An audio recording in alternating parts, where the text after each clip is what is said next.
Dear friends, I'm Operator Starsky, and today is day 1090 of Russia's desperate invasion of Ukraine. Ukrainian defenders advance in Peshana, not far from Pokrovsk. Ukrainian drones improved another Russian refinery. München review why proper communication matters.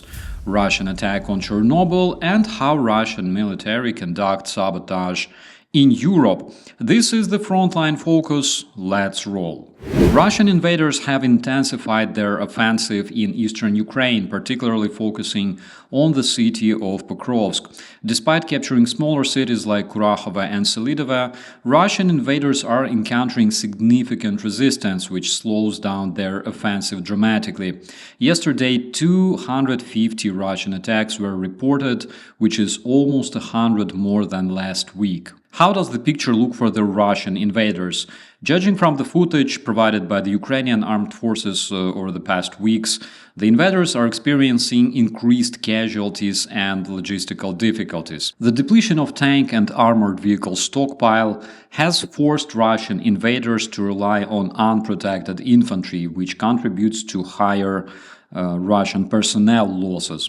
Recruitment challenges also persist despite efforts to attract volunteers, including the convicts in the Russian prisons, and we already saw cases of Russians throwing their wounded personnel literally on crutches in the mid-assaults to expose Ukrainian positions and apparently get rid of the wounded because, according to the Russian philosophy, everybody must die. In the meantime, the Institute for the Study of War reported that Ukraine continues enhancing its drone capabilities, broadly utilizing FPVs. A good case happened last week during a failed attack of the terror Russian 155th Brigade on the Ukrainian positions in Kursk Oblast, when the armored column of Russian invaders, decorated with red flags and communist symbolics, got obliterated by the swarm of Ukrainian FPV drones. According to the recent reports, about 60% of all the Russian vehicles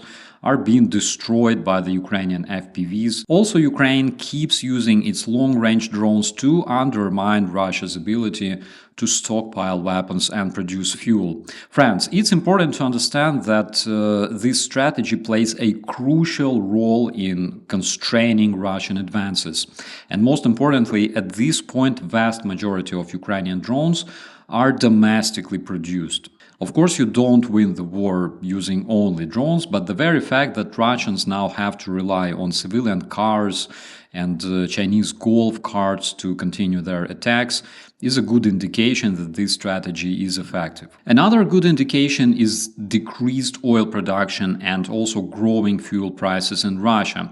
It's absolutely needless to explain how important this industry is both for Russian economy and Russian military. And just yesterday, another Russian refinery in the Krasnodarsk region has been hit by Ukrainian flying objects. I found some footage showing just slight smoking but accompanied by heavy fire seen at this refinery, and the Russians traditionally blamed the high-precision Ukrainian debris.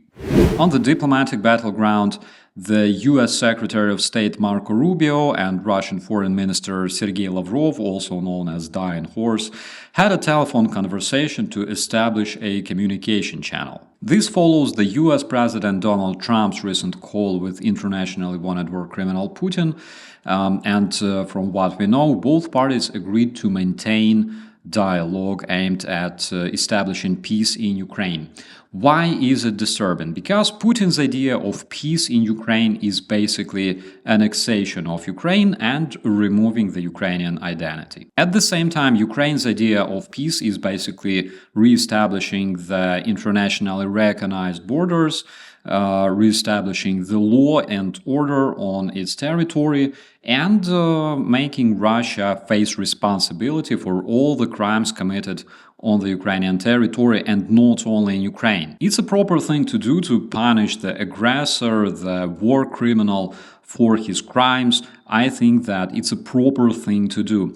But as I said in my previous videos, the Russians use this communication with Donald Trump because Kremlin, through his propaganda, convinced the Russian population that Ukraine is an artificial state manipulated by the US. That's why they keep this communication directly with the United States, avoiding Ukraine and avoiding European partners. And unfortunately, some people in the Trump administration also have this delusion. Some of his advisors apparently believe that Ukraine's top management will do anything and sign whatever they're asked, which is completely improper way of carrying out diplomatic relations. But again, I'm sure that it's just a matter of time before the new administration establishes its communication strategy that doesn't exist at all at this point. I'm sure that it will definitely happen because the history proved that you cannot trust Russian agreements over and over and over again. And you either evolve and fight the Russian terrorism collectively or let Russia win. Also, it was reported in the numerous media that the delegations from the US, Russia, and Ukraine will meet in Saudi Arabia to negotiate peace. However, this meeting doesn't seem to involve the European allies. And surprisingly, it also doesn't involve Ukraine. According to President Zelenskyy, Ukraine was not notified about this meeting. Again, proper communication is always important if you want to be effective. Same situation, for example, with the Ukrainian natural resources deal that wasn't signed during the summit in Munich. Why it wasn't signed? Because it turned out that the agreement didn't contain any security guarantees for Ukraine, and it was literally shoved to President Zelenskyy a couple hours before signing it, so he could finally see it for the first time ever. And you know, guys, Ukrainians know how to trade. They learn very, very fast, and I guarantee that nothing like Budapest Memorandum will happen ever again. I think eventually this deal will be improved, of course, and it will be signed in the future because it's important for both countries. Just so you could understand, the total value of the Ukrainian natural resources is estimated to be approximately $14 trillion. And despite all the issues, I think it's a normal process of establishing relations between civilized countries. At this point, for example, a lot of media are being overly emotional, in my personal opinion, about the summit in Munich. But the fact is, this is how democracy works in the civilized world, through discussion, through dialogue and education. Everything will be fine. Considering the fact that Europe is getting more consolidated and more united, because currently European politicians finally came to this conclusion that they need to preserve unity if they want to survive. On Friday, it was reported that a Russian Shahed drone attacked Chernobyl nuclear power plant. The drone was spotted at an altitude of 85 meters or roughly 280 feet, and is generally speaking not the first time Russians launched their drones over the Chernobyl power plant. However, this time it was a direct hit. The so-called sarcophagus containing the remains of the fourth reactor was damaged, but luckily the damage wasn't critical, according to the Ukrainian firefighters. The remains of the Russian drone were collected and the fire was eliminated very, very fast. The Ukrainian rescuers also reported that the radiation level didn't increase. They assessed the structure, and according to their press service, at this point, everything is under control. You know, after the Russian strikes on the children's hospital, after the demolition of Kakhovka Dam, and generally considering Russian atrociousness shown over these years, I think they did it deliberately to remind Ukrainians that Putin can do whatever he wants. And generally speaking, he's right, because there is no red lines for the Russian war crimes. Another possible reason was to intimidate the international community. Again, it happened directly before the summit in Munich, because they want to show what may happen in Ukraine if Ukraine keeps defending itself against Russians. Also, judging from the Russian bots in the commentaries that repost over and over again that Ukraine hit the power plant itself using a Russian drone coming from the Russian territory, I can make a conclusion that their informational objective wasn't reached, and now traditionally Russians tried to blame Ukraine on using the false flag operation. However, I think 3 years of Russian invasion were more than enough to finally understand that Russia is an atrocious regime that uses all sorts of terror operations to reach its military objectives. I mean, they already committed too many crimes, and whenever something like this happens, nobody is even surprised anymore. It's obvious that Russian terror must be stopped.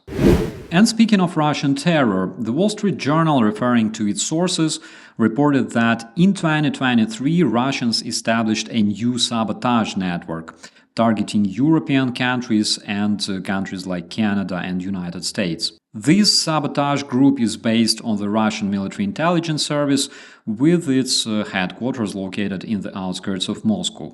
The very decision to deliberately conduct attacks on strategic objects around Europe and the United States was taken as a result of the growing support for Ukraine by its Western allies. This shadow Russian secret service involves experienced Russian agents, military people, in particular those who are engaged in destroying the munition storage in Czechia and sending incendiary devices on board of cargo airplanes heading to the United States and Canada. One more time, the Russian military command is using Russian military personnel to deliberately attack European and American objects in order to reach the Russian military objectives.